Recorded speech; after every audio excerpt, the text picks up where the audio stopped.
Ouais, je voudrais revenir là où on est arrivé aujourd'hui. Euh, Maintenant, on parle d'un gouvernement. Et les gens disent, ah ouais, c'est quoi? Pour qui ils se prennent? Qu'est-ce que c'est? C'est de l'autoproclamation, c'est ceci, c'est n'importe quoi. Non. Il faut être simplement pragmatique. Oui, je pense qu'il faut aussi réexpliquer les mots. Voilà, réexpliquer les mots. Voilà. Ah oui, alors, Parce que ouais, les tout à gens fait. se disent, ils ont pris le pouvoir et ils se proclament, Ouais. ils Mhm. s'autoproclament gouvernement. Ouais. Mais ce ne sont que des mots. Qu'est-ce qu'il y a derrière ces mots? Alors justement, aujourd'hui, si on remet dans le contexte de la lutte pour la libération de la Savoie, nous savons que depuis 1940, exactement, mais 47, parce qu'en 47, la France n'a pas déclaré la colonie Savoie, elle a déclaré toutes ses colonies, l'Indochine, le Mali, le Congo, enfin le Congo c'était la Belgique, mais toutes ces colonies, sauf la Savoie, tiens, comme c'est bizarre. Et donc on a fait l'impasse. Ça c'est comment dire, la méthode absolument scandaleuse de la République française. Je ne parle pas de la France, je parle du gouvernement français depuis la Révolution française d'ailleurs, hein, que maintenant on est en train de comprendre un petit peu ce qui s'est passé avec la Révolution, mais on n'est pas là pour ça. Et cette méthode héritée de la Révolution française aujourd'hui, hein, on coupait bien les têtes là-bas, hein, donc un système qui naît sur des têtes coupées et des milliers de victimes, etc. C'est pas des dizaines de milliers ou plus, j'ai pas fait le compte, mais ne peut pas forcément donner quelque chose de très positif. Hein. Quand on démarre un système sur l'amour et quand on démarre un système sur la terreur, le coupage de tête, etc. et l'emprisonnement, etc. C'est pas la même chose. Donc on va pas s'étonner qu'aujourd'hui, la République française réagit avec une méthode qui est absolument scandaleuse, mais qui est très très efficace. Ça s'appelle l'omerta. On dit rien, Oui, on se tait, on fait quelque chose, non on n'est pas, on n'existe pas. Et la preuve, on vient de faire cette déclaration, à une des preuves, on vient de faire cette déclaration, pas de réponse. On dit rien, on n'existe pas. Et on continue à coloniser tranquillement la Savoie, comme si rien n'était. Alors qu'ils savent effectivement que c'est illégal. Mais autre chose, je reviens sur le combat de départ.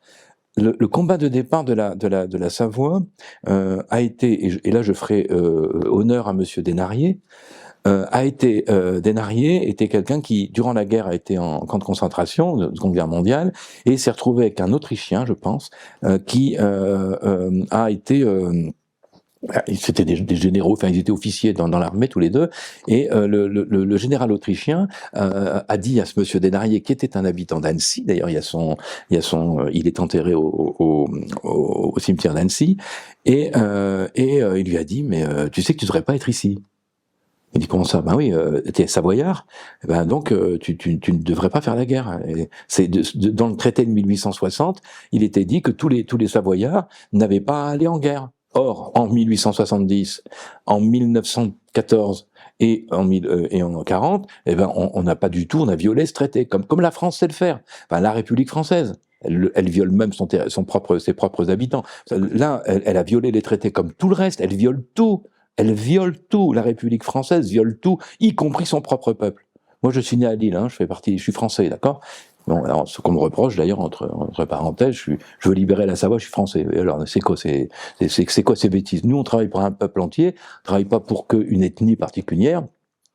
On parlera peut-être de l'ONPO. On n'est pas une ethnie en Savoie, c'est un peuple entier. C'est des habitants qui à peu près 1 300 000 personnes en Savoie. Savoie de Savoie, évidemment, et le comté de Nice. Avec le comté de Nice, ça fait à peu près 2 millions.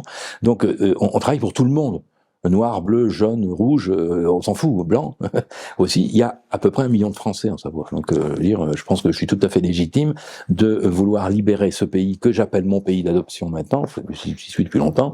Que c'est un pays que je veux défendre en tant que Français aussi, et dire à mon pays de naissance, il serait peut-être temps que tu arrêtes tes bêtises et que tu respectes le droit international. C'est ça mon travail, c'est pour ça que je suis là.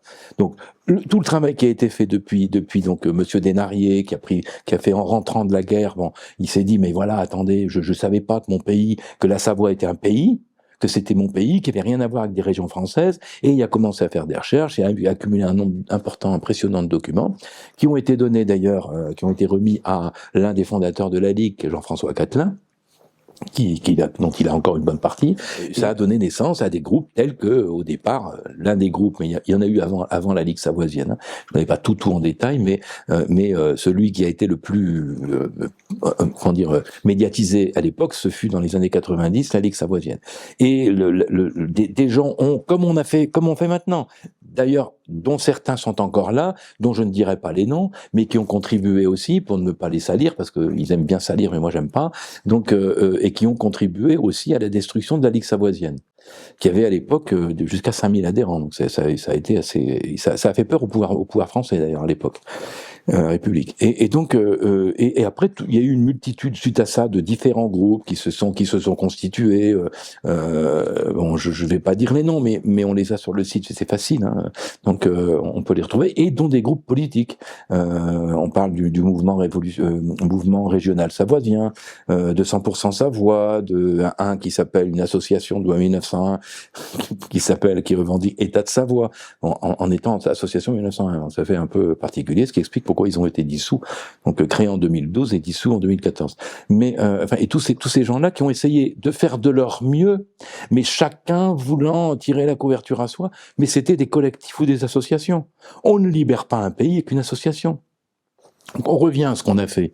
Quand on m'a proposé il y a 4 ans et demi, on est venu me chercher, 2 personnes sont venues me chercher et m'ont dit écoute Monsieur Bécourt, c'est bien, on aurait besoin d'un porte-parole parce que vous intervenez à l'ONU, vous intervenez à l'OSCE, vous intervenez au Sénat, enfin on sait ce que vous faites et on vous a vu agir dans les groupes de Savoie parce que bon je fréquentais un petit peu différents groupes mais simplement en tant qu'auditeur et un jour j'ai eu à réagir assez fermement contre ces groupes en disant vous n'y arriverez jamais comme ça parce que bon vu ma carrière avant de défenseur des droits et intervenant donc dans différentes instances internationales et à l'ONU, parce que j'avais 2 ONG à l'ONU, donc je me suis dit mais vous n'y arriverez jamais. Donc quand ils sont venus me chercher, ils m'ont dit tiens, M. Bécaud, est-ce que vous voulez bien être notre porte-parole? La première réponse que je leur ai fait, j'ai dit non. Porte-parole des mouvements de Savoie. J'ai dit non, je veux pas, parce que si c'est pour porter la parole de ce que vous faites là, et vous vous battez mutuellement les uns les autres depuis 30 ans, ça m'intéresse pas. Alors là, un m'a dit, mais non, mais en fait, ce serait pour créer un gouvernement. C'est-à-dire le gouvernement, parce qu'il ne peut pas y avoir 2 gouvernements dans ce pays. On parle d'autre chose, là. On parle d'autre chose. Et là, c'était plus une association. Là, j'ai mis 30 secondes pour dire, ah, là, c'est plus pareil. Là, ok, moi, ça, je veux bien le faire. Mais par contre, vous me laissez la main. Vous commencez pas je m'en occupe, vous me faites confiance. Et à partir de là, depuis 4 ans et demi, évidemment, mon objectif, ça a été de créer un gouvernement. Le gouvernement qu'on a maintenant. Et pour l'instant, j'y suis arrivé. Nous, grâce à différentes personnes, mais ça a été 4 ans de combat pour aller trouver des gens. C'est ce que les gens comprennent pas. C'est que quand on commence à faire un truc comme ça, des gens de bonne volonté viennent. Ils nous disent ouais c'est génial parce que je l'ai déjà vécu avant. Donc il y a plein de gens qui viennent parce que d'un seul coup il y a un sauveur qui arrive. Ah ouais il va nous aider, il va nous libérer. Allons-y. Et ils viennent apporter leur soutien. Mais c'est des soutiens parce que ils sont pas payés. Hein. Faut rajouter aussi que c'est de la. Non des bénévoles. Ouais. Tout est bénévole. Hein. On est tous bénévoles. Hein. Moi aussi. Hein. Donc, de temps en temps, on se défraye des frais de des frais de déplacement mais matériel évidemment, mais c'est bénévole. Et donc on a que des bénévoles. Alors des gens qui sont très gentils, qui ont envie de faire quelque chose, mais qui n'ont pas l'expérience, qui n'ont pas les compétences, et en plus on peut pas leur demander trop. C'est du bénévolat. Donc on fait avec. Et évidemment. Très vite, c'est des querelles de pouvoir, c'est des jeux d'ego, et puis il y en a qui rentrent, ça sort, ça vient, on fait confiance à l'un, et puis il y a des gens qui viennent qui ont des compétences, puis comme dernièrement notre dernier informaticien auquel on fait totalement confiance et qui nous vole notre site, qui nous diffame, qui donne notre site et notre machine à imprimer des cartes d'identité, etc. Enfin, on a vécu de tout ce genre de trucs. La vérité, ça. Donc, toi, c'est toutes ces choses-là qui font que les gens comprennent pas. Alors, vu de l'extérieur, ah bah ouais, mais il y a des gens qui viennent. Et puis, les gens souvent, enfin pas tous, mais au niveau sociologique, moi j'ai appris ça dans mon cursus universitaire. En sociologie, quels que soient les groupes, que ce soit des groupes politiques, des groupes de boulistes, des groupes de n'importe quelle association, un groupe humain, quel que soit ce qu'il fait, qu'il soit politique ou non, ou social, ou n'importe quoi, dans les gens qui partent, quand ils quittent un mouvement, 85%, 95%, 80% en fait des gens font rien, ils s'en vont, ils font rien.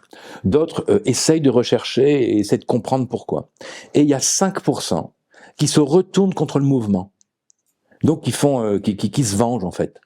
Et là, on a effectivement, dans la proportion, c'est la même chose, c'est des données sociologiques, eh bien, dans les gens qui nous quittent, il y a à peu près 5% de personnes qui nous en veulent et qui font un pataquès pas possible contre nous. Parce qu'ils sont jaloux, parce qu'ils n'ont pas eu ce qu'ils voulaient, parce qu'ils n'ont pas le pouvoir, parce qu'on fait ce qu'ils peuvent pas faire. Il y a plein d'éléments comme ça qui font qu'on se retrouve avec ça. Alors, vu de l'extérieur, les gens qui voient ça, ils disent, oh là là, ça y est, c'est comme tout le monde, c'est reparti. Non, c'est humain. Et moins ils sont nombreux, plus ils font de bruit. Et moins ils font nombreux. Oui, bien sûr. Alors, ils nous disent, par exemple, c'est des choses très marrantes. Là, on nous dit maintenant, ah ben oui, moi je suis parti. Encore une fois, je citerai pas de nom parce que ça, c'est un. D'ailleurs, je ne le veux pas. On ne peut pas. Mais il y a des actions pénales qui sont menées. Je sais pas. Bon, il y a des choses qui circulent qui sont très très graves. Et en même temps, je veux dire, je comprends pas comment des adultes, des fois avec un âge un peu avancé, sont capables de faire des actes diffamatoires. C'est peut-être parce qu'il est trop avancé. Peut-être qu'ils sont trop avancés. Mais aussi diffamatoires, aussi calomnieux. Alors, ils ne comprennent pas que ça relève du pénal. Alors nous, effectivement, on ne dit rien. Alors, mais qui ne dit mot consent, hein, le truc, l'adage populaire, mais ils sont pas tous bons, les adages populaires. Qui ne dit mot consent, donc ça veut dire que c'est vrai. Ben non, ça peut être vrai, mais le problème, c'est que ça peut être totalement faux, ce qui est le cas, ce qui va être démontré au niveau de la justice et en pénal. C'est un autre combat où, malheureusement, on est obligé de le mener. Oui, bien sûr. Parce que on ne peut pas construire un gouvernement, on ne peut pas construire un État, et ensuite redonner les clés de la maison, si j'ose dire, aux Savoisiennes et aux Savoisiens, si c'est pas propre. Voilà, et il faut nettoyer. Donc on est rien que vis-à-vis des Savoisiennes et des Savoisiens, tu es obligé de te défendre et tu es obligé de représenter le gouvernement, et que le gouvernement assigne tous ces gens-là par respect des Savoisiennes et des Savoisiens, pour démontrer que ce que tu fais est propre, et pour leur remettre un jour un gouvernement qui soit nickel, dans lequel ils vont pouvoir s'y retrouver.